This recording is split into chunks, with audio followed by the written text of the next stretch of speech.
What's up, Wall fans, Common Sensors, and of course, podcast consumers? Welcome to the video feed for Common Sense Sundays with Go Tell It to the Wall, hosted by me, your absolute favorite podcast host, the one and only Sean O'Rourke, and this is episode 94. And we got a lot to get into this week, and I got to be honest with everyone, with the dry weather and the heat running like constantly in my house, because it may not be cold to those of you that are fans on the East Coast or in the UK. We have a lot of fans in the UK. But when it's in the 40s here in Southern California, everybody's dying. So my voice is not 100%. It's the dryness. It is the heat constantly running. I think everyone in Southern California right now is still adjusting to the impending winter. So with all that being said, let's get right into a information-packed episode 94. Who 1, 2, 3, go tell it to the wall. Tell it to the wall. Go tell it to the wall. Tell it to the wall.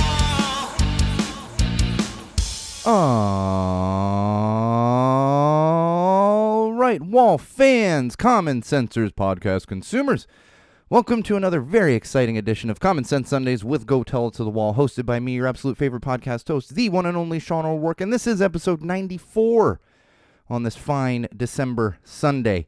Now, before we get into all of our usual common sense and everything, we always kick things off with some social plugs. You can keep up with us during episodes, after episodes, before episodes, whenever you so please, and you can do that in multiple locations. One of those would be facebook.com/GoTellItToTheWall. That's right, facebook.com/GoTellItToTheWall. Don't forget our YouTube channel. Head on over to youtube.com/GoTellItToTheWall. Again, youtube.com/GoTellItToTheWall. Just remember /GoTellItToTheWall, although you're not going to find it on all the platforms, including this one, which is my own personal Instagram account, at SoCalSean, SoCalSean, at SoCalSean, right there on Instagram. You're going to get plenty of Go Tell It to the Wall, Common Sense Sundays content, as well as lots and lots of other content, obviously photographic content on Instagram. So make sure you're following my own personal account there. Tons of show pics are coming your way. I'm literally drowning in sorting through the past few shows that I'm shooting. So if you want to have a look at those, make sure you're following on Instagram. And of course, don't forget to bookmark our official website, which is SeanO'RourkeLive.com. That's right, SeanO'RourkeLive.com. You're actually going to find links to those things, so if you remember nothing else, remember the website. You're also going to find a link to our Patreon campaign right there on the website if you want to support us through there. And if you don't want to use Patreon, you can support us by picking up some merch through our merch website, which links directly from SeanO'RourkeLive.com. I'd like to point out this is going to be the last Common Sense Sunday episode of the year, last one for 2022. We are, as most of you that have been longtime fans know, we will be having our holiday special, probably Wednesday of this week, possibly Thursday, just trying to schedule that in. So we do have one more episode before the end of the year, but it will not be a Common Sense Sunday episode. It'll be just one of our regular Go Tell It to the Walls, and it's going to be our annual holiday episode that we've been doing since 2016, so it's going to be like, our 6th or 7th annual. I'm not good with math, that's why I went to film school. But look forward to that, and Common Sense Sundays will be back in 2023 after our usual holiday hiatus. And I want to take a moment before we get into the meat of everything to wish a very happy Hanukkah to everyone out there who celebrates. Tonight is the first night of Hanukkah, which, and I've been told I always forget, but it felt like it was late this year. Been told by my sis Laura it is late. It's usually a little bit earlier in December, and there's some crossover with Christmas, obviously, because it's 8 days. It's starting today, and Christmas is officially 7 days away. That's right. Get your Christmas shopping done. I'm still finishing up mine. Got some done today, though. Went to the Vans store, got a little shopping done there, and did a little bit this week. But I nothing like waiting until the last minute. All right. Now that we've gotten through all that, let's get into some digital trends. And unless you've been living under a rock, you know what we're going to talk a lot about in digital trends this week, and that it's just Twitter. Oh man, I feel like in the next week or so, I'm going to click on Twitter on my phone, and my phone's just going to burst into flames because of what's going on Twitter. And one of those things specifically is everyone freaking out about Twitter and the 2020 election. And it's this whole back and forth of things being censored, and really it's just a bunch of finger pointing. But the thing that gets me about this the most is, why is Twitter so important?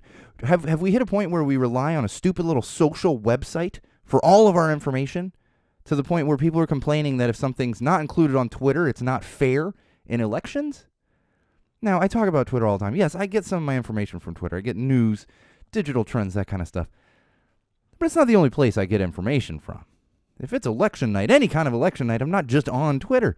There are plenty of reputable news outlets, and even if they're not 100% reputable, what do we say here at Go Tell It to the Wall? Fact-checking is simply common sense. So we shouldn't rely on one stupid little app, website that a small percentage of the population of the world uses. And that's what blows my mind every time. So we're getting just back and forth, back and forth. How can you stifle that? That's fucking Twitter. Find another outlet. Hold a press conference. That's what I've said that ever since Trump was banned from Twitter. It's like, dude, you can have a press conference. You don't need to be like, no, there's other ways to get information out there, for the love of God. We don't use Twitter. Go Tell It to the Wall has an account. I don't use it at all. It just sits there. There's plenty of other outlets to use. Start your own podcast. Everyone else fucking does it. Oh, and then there's the whole Twitter files thing, which is inclusive of the whole 2020 election interference. That's my favorite thing. Interference. What interference? It's a stupid little app with a bird. Come on now. But of course, we have this Twitter file stuff, and the immensely unpopular, uneducated, dumb as a stump Elon Musk keeps teasing these Twitter file things. And he's like, oh, we're going to uncover this massive thing. And I think we talked about it last episode, and it was a nude photo of Hunter Biden. Cool. What? Really? We're getting to the bottom of this? I got to read this 50-tweet long thread to just find out it was something stupid. And he keeps doing this. He's like, well, the Twitter files. We're doing the Twitter files. And it comes down to nothing. Clearly, the man is starved for attention. It's been just BS and small stuff. Trying to get clicks. This is not the way to run an app or a website, Musk. It's just, and I know nothing about how to do these things. I can tell you he's doing it wrong. It's simple as that. So we're probably going to have to deal with more of this BS and teasing huge Twitter file things, you know. It's going to be like, what I want to happen is it to get, I will appreciate if it gets so ridiculous that there's like this 30-tweet thread, and at the end it's like, Elon Musk had eggs for breakfast. We have uncovered this with Twitter files. Then maybe I could get behind it. But just, do we have nothing better to do? And then, of course, we're dealing with rules that are being implemented on Twitter and then taken off and unimplemented. Is that even a word? I don't know. Someone's going to correct me. Implemented and unimplemented. We're going with that. And one of those is this. Recently, it's been this doxing thing. Now, for those of you who aren't familiar, there was a Twitter account that would follow the flight routes of certain celebrities, including Elon Musk. In fact, we talked about this months ago when it was like, everybody's got to conserve energy and everything, and then you got the Kardashians taking 30-minute flights daily for what would be like a 45-minute drive. It's like, come on, that's wasteful. And so he would track those, and one of them was Musk. And this is all public information, mind you. This isn't even real-time information; it's public information. Musk decided to suspend these accounts that had been doing it with public information. They're not getting into anything private. This is all public information. But what he's doing is he's calling it doxing. For those of you not familiar with doxing, this can be a bad thing, and we've had it with politicians and celebrities on either side of the aisle. It's happened. We're giving out addresses and stuff like that. And so now Elon Musk is calling public information doxing. And this is now, of course, against Twitter's rules and regulations, whatever terms of service, the TOS there. But it's, like I said, it's people sharing public info. And not only that, I did see they're pointing it out that everybody's doxing themselves. Because can you imagine if you can't share any kind of location? How many people do you know that go somewhere and they immediately get on Facebook or Instagram or Twitter and they're posting a photo of it, or they're checking in or whatever it is? And in fact, Elon Musk was at the World Cup final today and posted a photo of it. And so everyone was like, hey, is he doxing himself?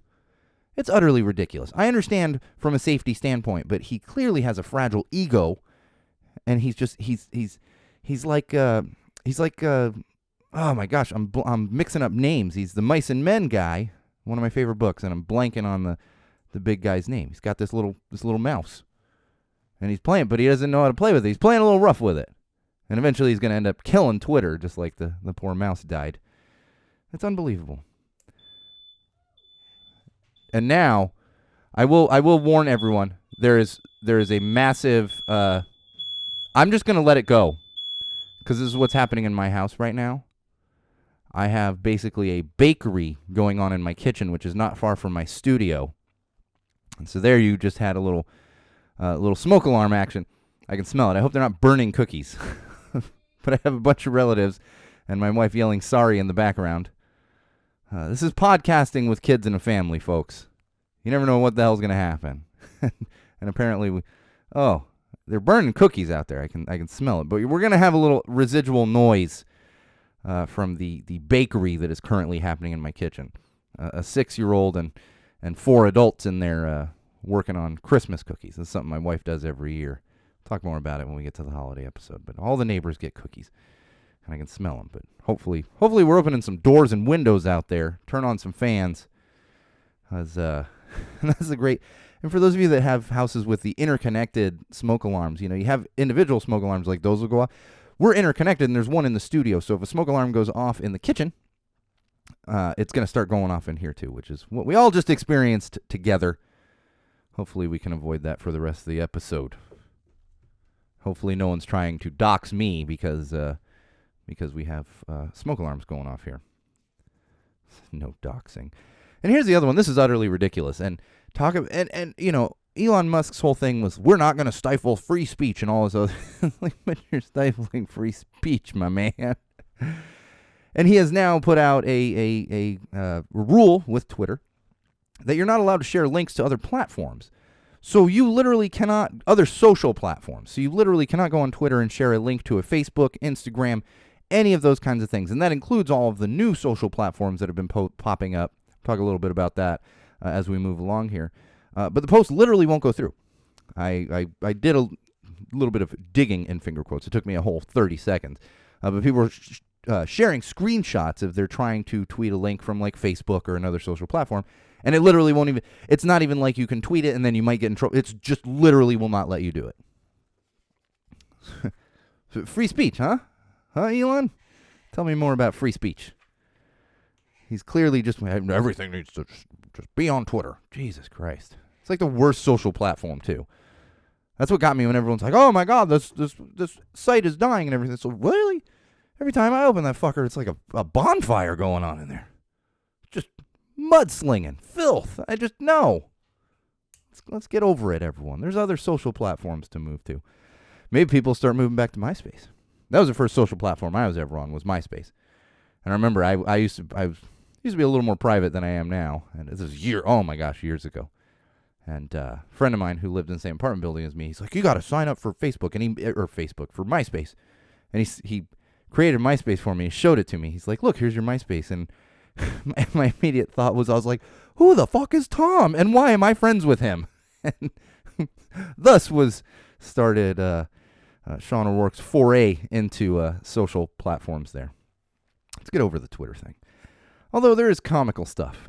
This one really got me. And you probably saw hashtag big announcement trending this week. And, of course, the Orange Menace came out and said, I have a big announcement coming. And everyone's like, oh, maybe it's a running mate or something having to do with politics or real. No. After teasing it, we found out that he was announcing digital trading cards, so essentially NFTs, of the Orange Menace himself in various, sorry, I can't even think about it without laughing, superhero costumes, military uniforms, like stuff like this. And clearly not anatomically correct, because dude's about a third of the size of the actual Orange Menace. $99 each. $99. Now, remember months and months and months ago, I admitted to owning an NFT. I did it in order to be part of the Less Than Jake fan club. That was like a $40 NFT. And the NFT is just part of the fan club. People are, and there's a bunch of idiots out there buying them. They worship at the throne of the Orange Menace. They're going to be dropping $99 for these stupid digital trading cards that are not even accurate. And then I hope somebody goes and starts doing what they do with the NFTs, like the download. You can just start collecting them yourselves and posting them. Ha ha ha ha. Freak out the MAGA crowd there, because that's the only people buying. It blows my mind. Even if it's someone I like, I'm not paying $99 for a inaccurate digital trading card. What are we doing here? No. You might get me for, if Kevin Smith did something, he might get me for $10 for a digital trading card. But it would be an accurate depiction, and it'd be him smoking having a little wake and bake there with a rolled joint. I get behind that. It's more accurate. All right, one more thing, and then we'll move on from digital trends.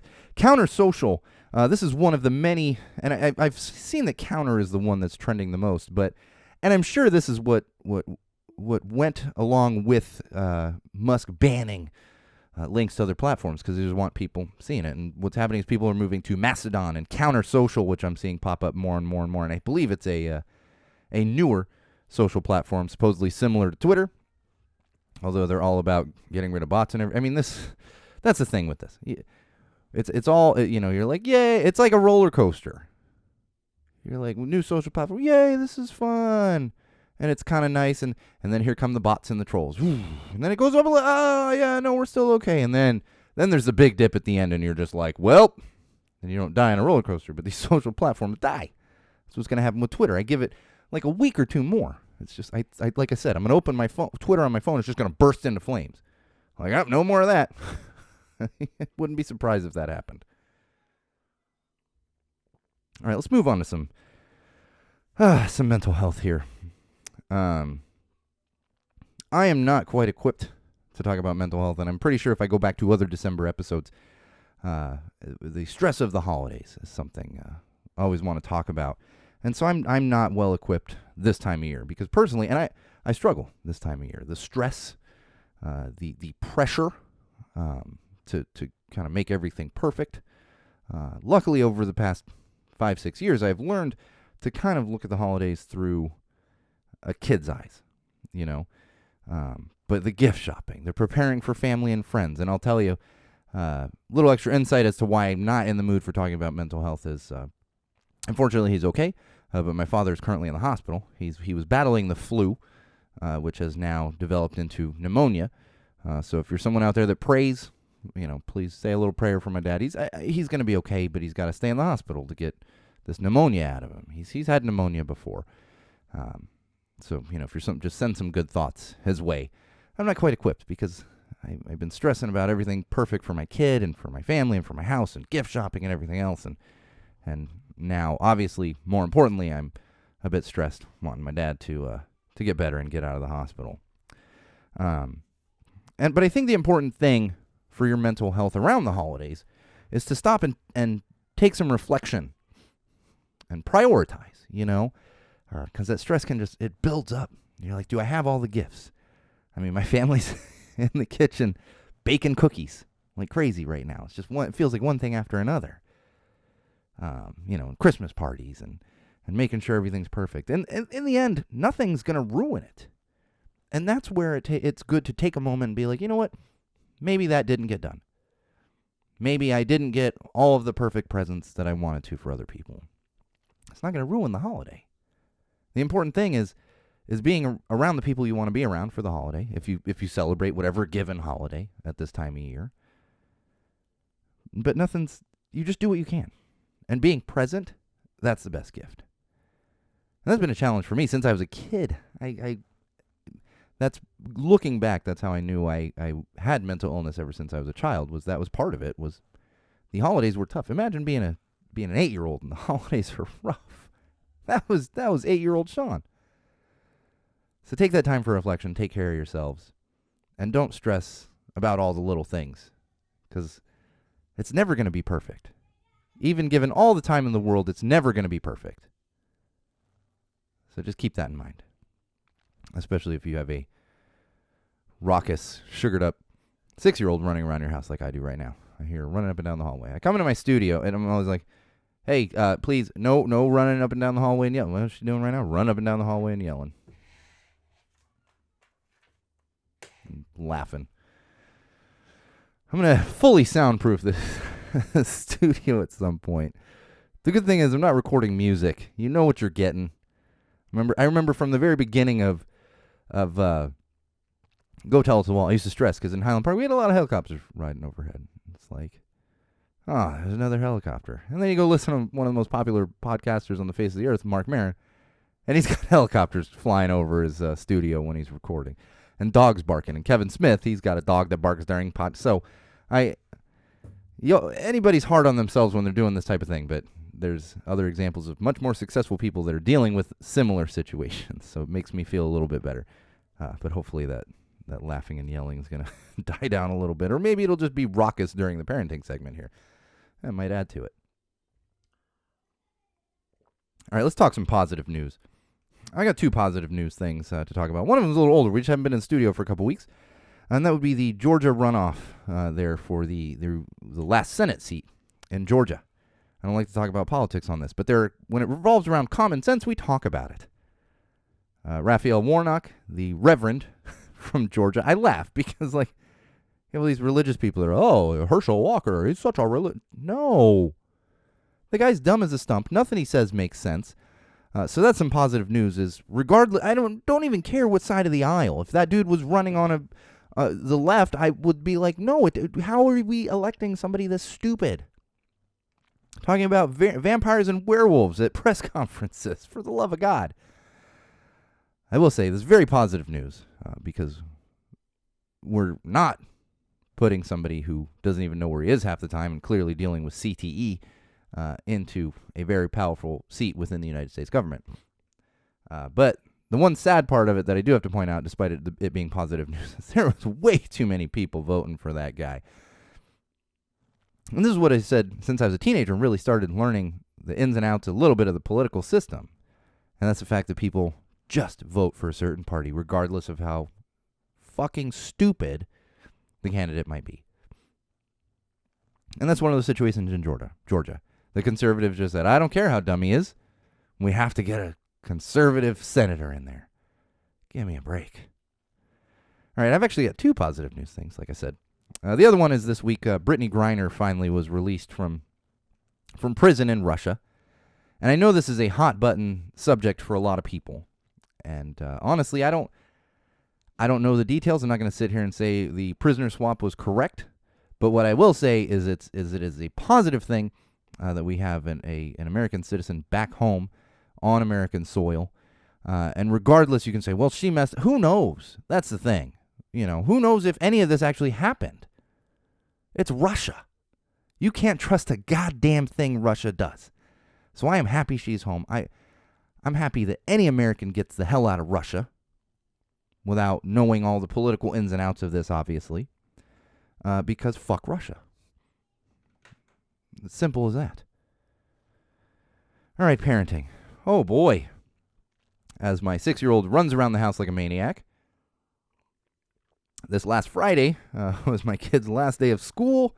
And for those of you that don't have kids, might not be aware, a lot of, at least in LA is one of them, and I think other districts around here, and I don't know about around the country, but they actually get 3 weeks for winter break. So we have just begun a 3-week haul of trying to keep the kid busy. I say 3 weeks because when I was a kid, we got 2.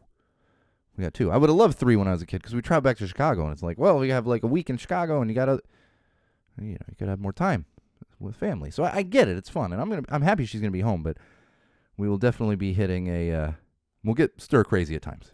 You have to keep the kids entertained, activities, stuff to do, whether it's at home or out somewhere else. It's that stress. The good thing is my wife gets some extra time off work, so.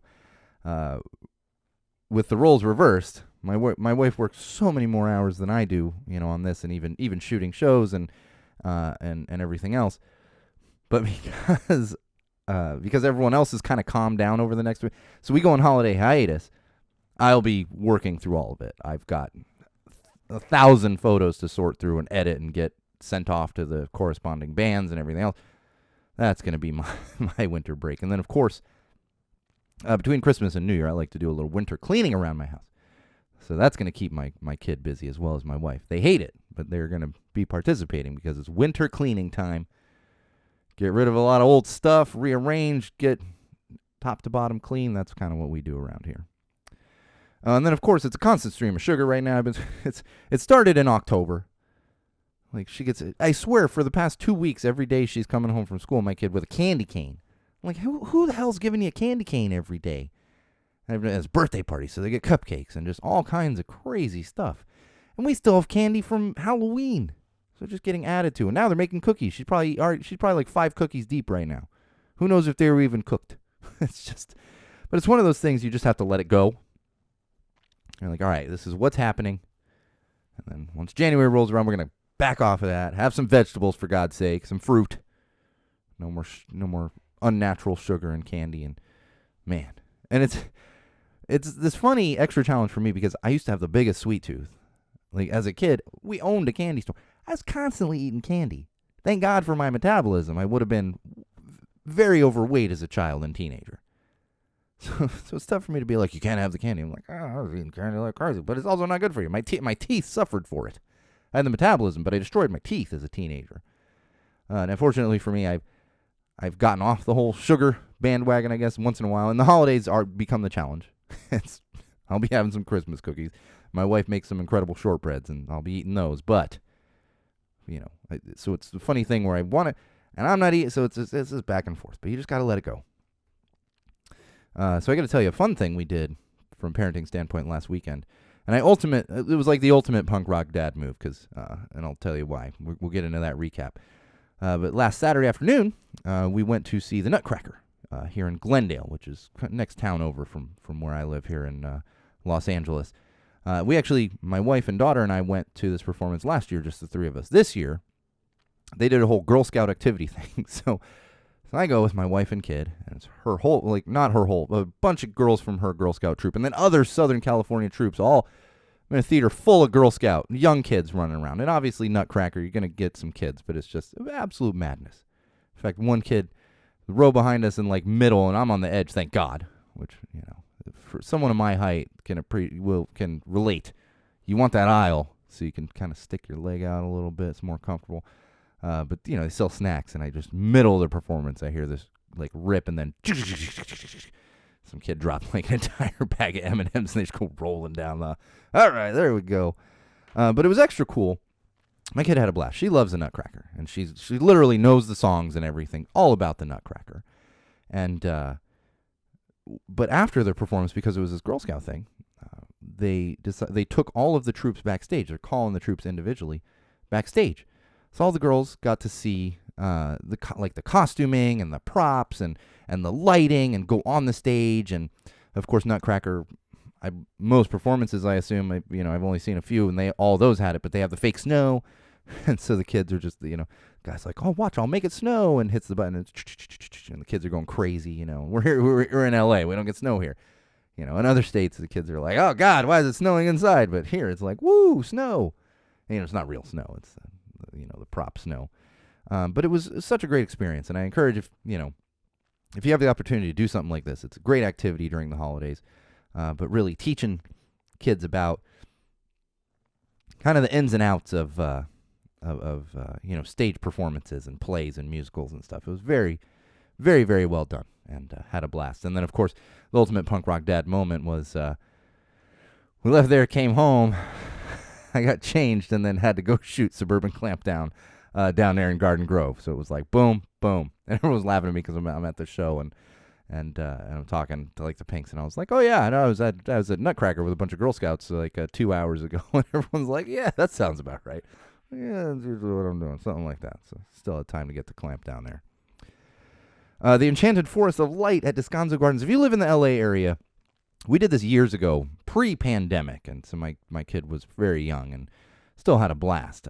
But we did it again this year, and went with some friends who also have a similarly aged kid, and they had an absolute blast. For those of you that don't know, again, the Enchanted Forest of Light, this is at Descanso Gardens. They set up all kinds of crazy lights, and it's a bit holiday themed, but it's not even really Christmas lights. It's just crazy projected lights, and they have like a whole field of tulips that light up, and it does a pattern and everything else, and it's fantastic. And they sell hot cocoa, and you get a spiked hot cocoa. That makes it a little easier walking around, especially because it's like 40 degrees when we went, freezing.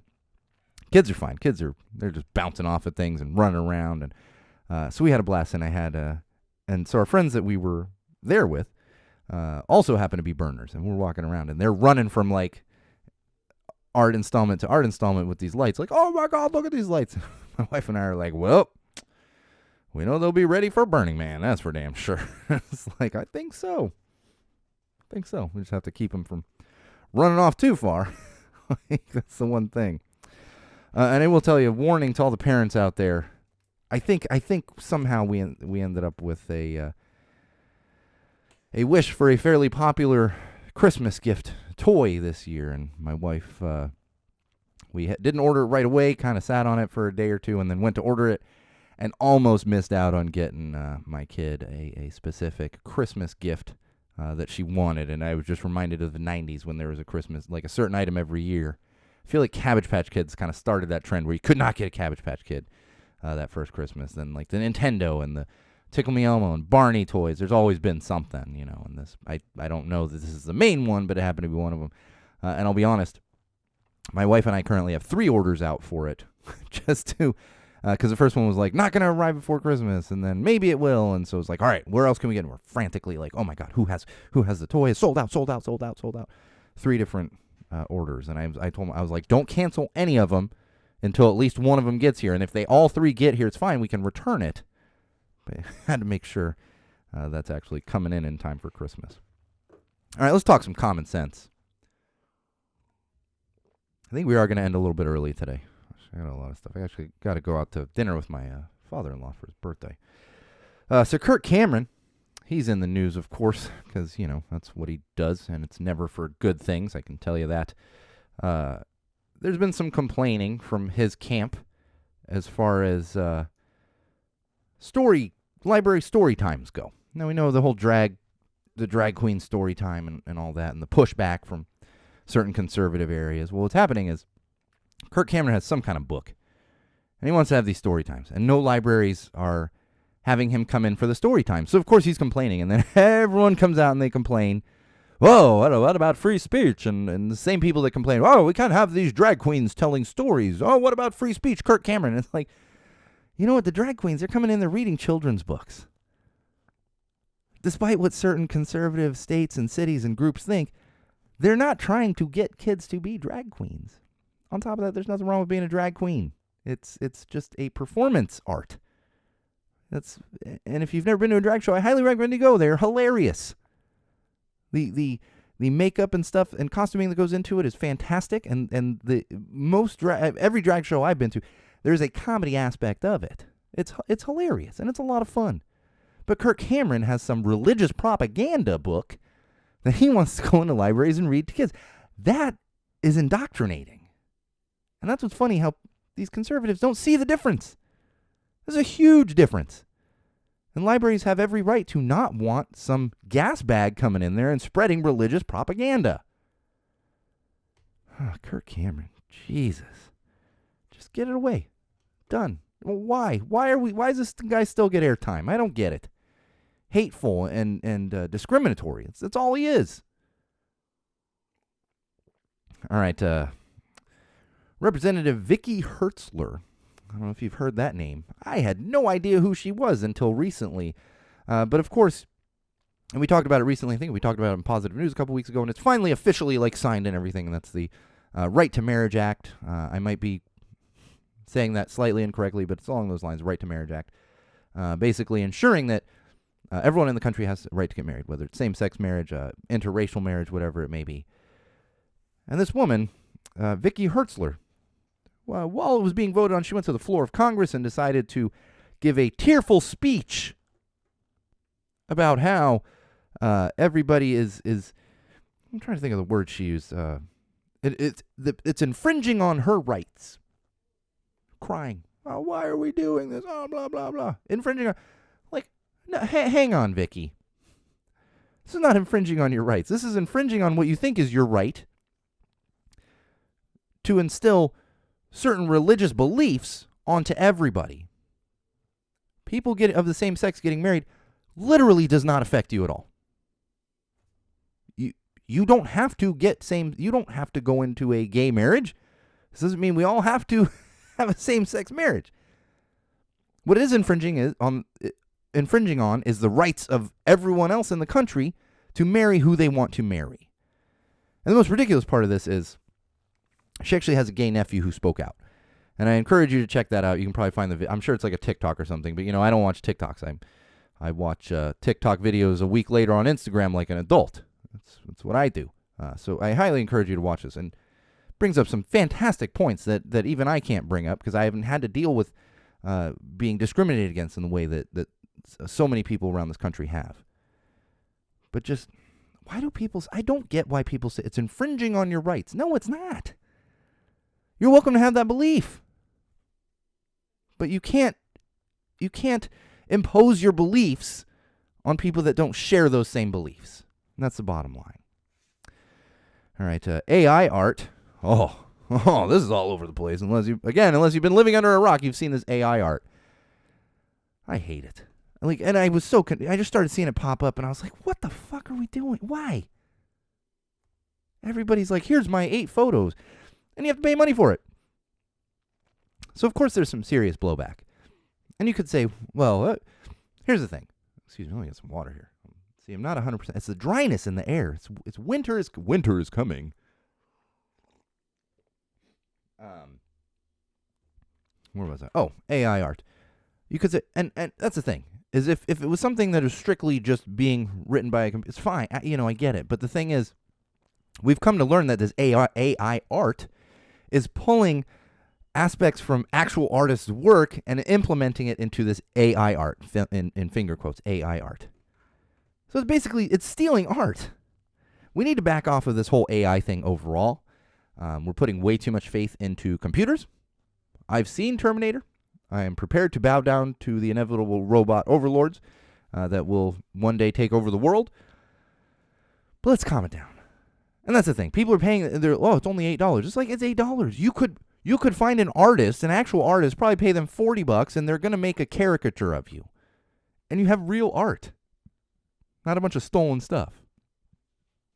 So if your friends are paying this money, tell them, like, hey, do you think that's a great idea? Pay a real artist.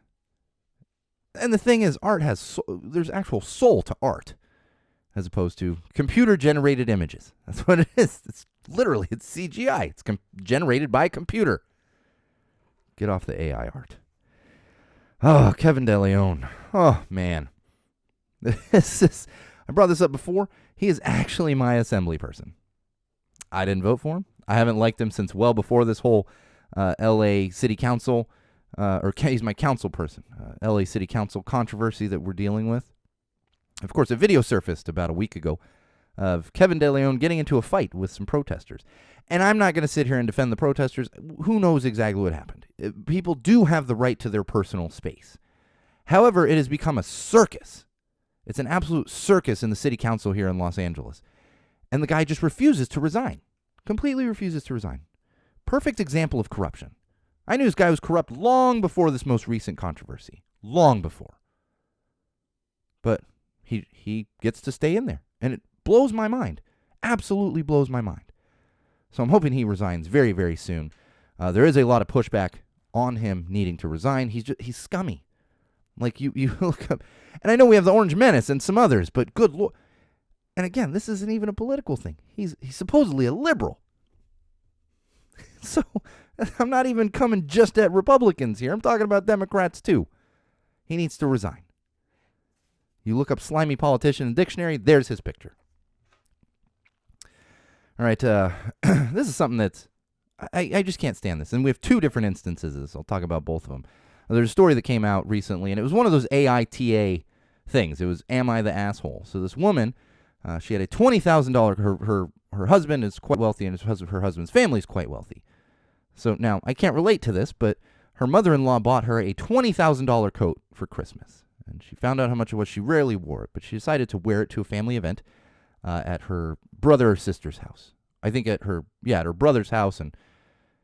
And so her niece, teenage niece, thinks it's funny to essentially pour something all over the coat. I can't remember exactly what it was, and ruin the coat. And here's the thing. The kid's recording it and laughing. And, of course, wanting to post it on something stupid like TikTok. $20,000 coat ruined. And she's asking, am I the asshole for saying, like, you ruined my $20,000 coat. Can you please pay for it? And had some pushback from the mother. Unfortunately, it ended up okay, where the father came in, which I think the father was actually her brother, and said, no, this is her fault. She literally posted, it wasn't like, oh my God, I'm so sorry. She posted for clicks. Posted the actual video. So good on this father. Made her sell her car and a couple other things and to pay it back, and she's going to be working to continue to pay back for this quote, which is absolutely the right thing to do. And here's the thing, because along the same lines, another story came out recently with Johnny Knoxville of Jackass fame. He apparently went into someone's house, someone he knew as an acquaintance, and pulled a prank. And I can't even remember the exact prank. That's not important here because I don't even want to glorify this kind of stuff. And now he's being sued. And I'm seeing people say, oh, it's a prank, it's a prank. Well, how can you be sued? Because we need to get out of this prank culture that we do. You see these videos pop up so much, and that's what it's creating. It's creating kids who think they can ruin someone's coat for a funny video. That's not even funny. So good on whoever's suing Johnny Knoxville, too, because I am absolutely done with these stupid pranks. Somebody tries pulling pranks like this with me, they're getting punched in the face. I don't give a shit. Stop with the pranks. And certain pranks are, oh, whoopee cushion. Okay, yeah. But it's these elaborate pranks, like we're going to spray paint someone's car or dump water all over a living, whatever it is. That's got to calm the hell down. People get hurt. Let's grow up. Johnny Knoxville is an adult. No excuse. It's not a 10-year-old. We can do better. So if you see people doing these stupid prank videos, just tell them, like, hey, grow up a little. Use a little common sense. Maybe no more of these stupid prank videos. All right. We're going to get some entertainment news here, and then we're going to call it an episode. I'm going to go have some teppanyaki. I'm excited. I didn't eat a lot today because I was like, oh, we're going to teppanyaki. Ooh. Gonna have me some steak and chicken and fried rice. Woo! Love that stuff. All right, if you didn't see this news coming out, there's a new show coming at, I believe, TLC. Remember when TLC was the learning channel and you actually learned things? It wasn't weird reality television all the time. MILF Manor TV show coming soon. It's literally a 30 Rock joke. This was a bit on 30 Rock that was supposed to be so ridiculous that it wouldn't be a real show. Well, now it's going to be a real show on TLC. And it's single mothers and younger men. How they go. I don't watch any of these shows, but I see clips and hear about it and stuff, and Love Island or whatever, and it's just like people hooking up, Real Housewives, or I don't know if that's people hooking, whatever it is. Like I don't get the appeal of this at all, and I understand the car wreck aspect of things. It's like seeing a car wreck, you can't look away. What Bachelor, all this stuff, Jesus Christ!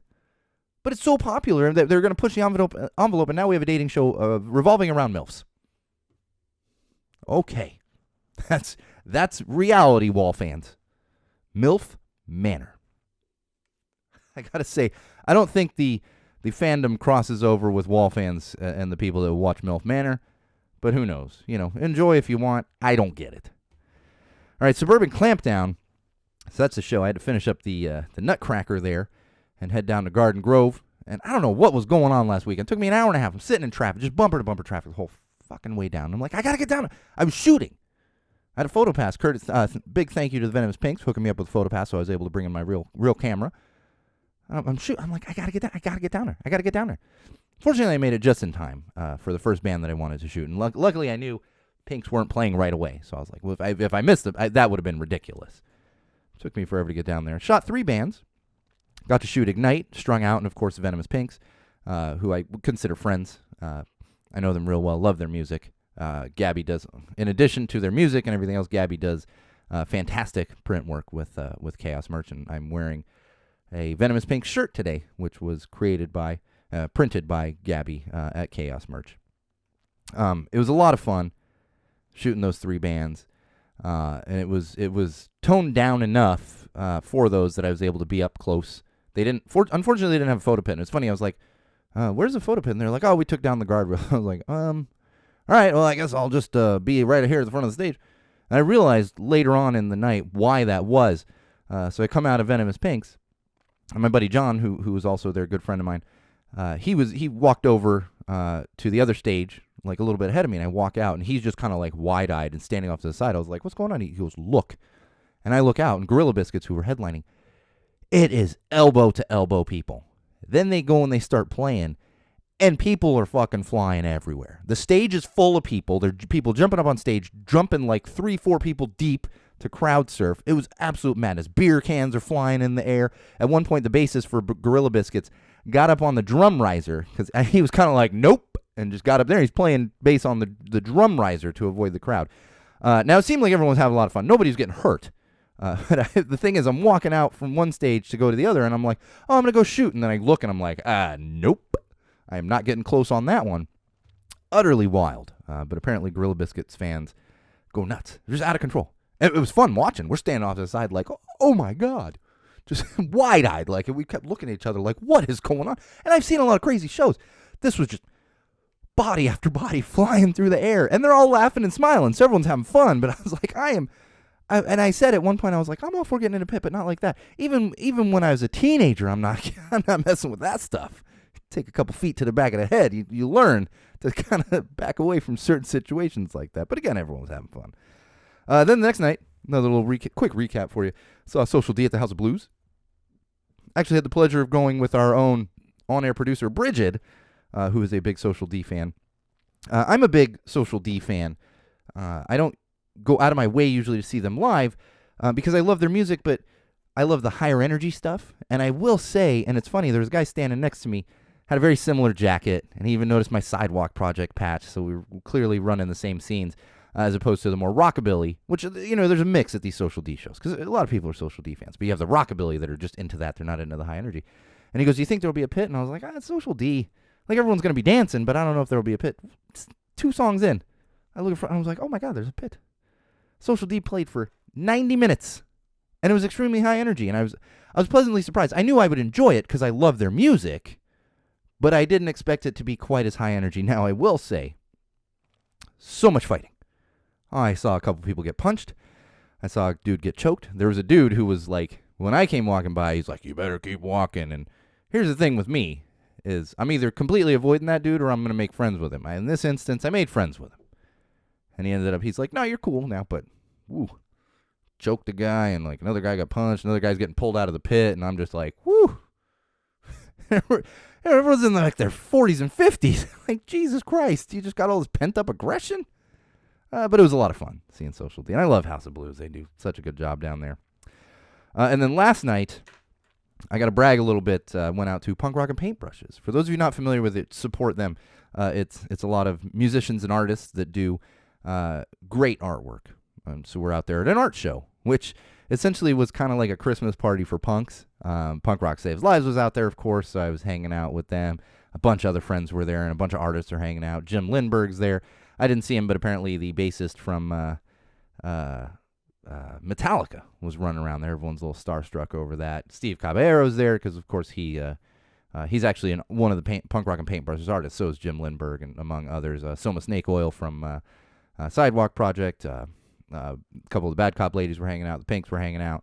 So it was a lot of fun getting to see a lot of people and just kind of, enjoying it. And it was great because I'm so used to going to a show where I'm like, I got like 3 pairs of show shoes, and they're just designed to get beat up. And I don't wear pins on my battle jacket because I don't want to get stuck with a pin. But last night I'm like, hey, I'm going to wear nice shoes because we're going to an art exhibit. So much fun. And then like halfway through the night, I look over without realizing, and I'll get to that, Brandon Stenekart from Rancid, the drummer from Rancid, standing there. And I'm, Jim Lindberg, I'm like, I'm not getting starstruck. And I've met Caballero a few times. And I'm like, but I went, as you know, I am a huge, huge Rancid fan. So I was like, okay, I'm going to talk to him. We're going to take a picture. My sis Laura and I, we went over, nicest guy ever. Like one of the nicest guys you'll meet. Then I go to find out because I knew his wife's name was Danielle through Instagram. He posts photos of them, and I didn't know her last name, but apparently she was one of the artists there as well. So they're hanging out. So we got to talk to her and everything else, and it was a lot of fun.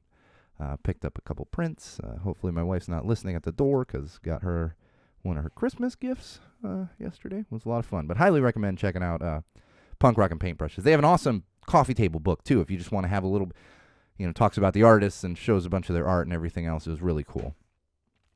Christmas party for punks. That's what I thought. All right, one more thing, and then we're going to wrap up episode 94. And I'll probably mention it on the holiday episode as well. We'll see. I'll see if I get it in there. The All Right. I was talking about their new album, which is fantastic. We talked about that last episode we had. They actually have a show coming up. So if you're in the Southern California area, especially Los Angeles, they're going to be playing on December 29th at the Airliner, which I haven't been there, but apparently my wife has. Like, what? You been? I haven't been there. It is a venue in Lincoln Heights, which is great for me because I don't have to drive to Orange County. So I will be out there at that show. So make sure you look up. You should be following the All Right on Instagram. And if you're in the area and you have the time, December 29th there at the Airliner in Lincoln Heights, and I'll be there throwing some stickers out, and I'll probably be there shooting too, because I told the boys that I'd shoot when they have their next show. So you'll see me there with some stickers and probably with a camera in hand and still a drink at times in hand. It's hard to shoot and drink because you're running around and it's like let me take 5 minutes and drink this and back to it. But you'll see me there if you go check out the All Right at the Airliner. All right, that's going to do it. Not only is that going to do it for episode 94, but that's going to do it for Common Sense Sundays in the year 2022. Don't forget, we'll have our holiday episode coming up this week, probably Wednesday or Thursday, but we are all done with Common Sense Sundays until 2023. And once we have our holiday episode, we go into holiday hiatus for a couple weeks there. And I encourage everyone to make sure you're spending the time the way you want to. If you want to spend it with family, spend it with family. If you don't want to spend it with family, don't spend it with family. Do what you got to do. And, of course, we here at Go Tell It to the Wall will still be around for all your common sense needs. And in the meantime, make sure you like our Facebook page, facebook.com/Go Tell It to the Wall.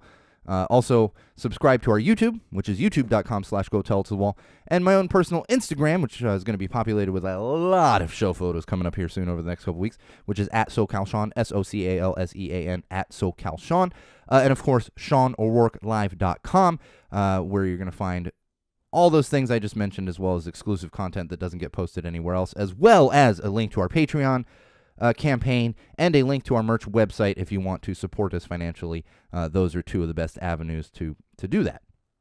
All right, like I said, we'll have holiday episode coming up this week, so we'll be back in the studio in less than a week for that one. This has been episode 94 of Common Sense Sundays with Go Tell It to the Wall, hosted by me, your absolute favorite podcast host, the one and only Sean O'Rourke. And remember, Wall fans, Common Sensors podcast consumers, no matter what you do, no matter who you're with, no matter where you go, and especially no matter why you are doing it, always use common sense.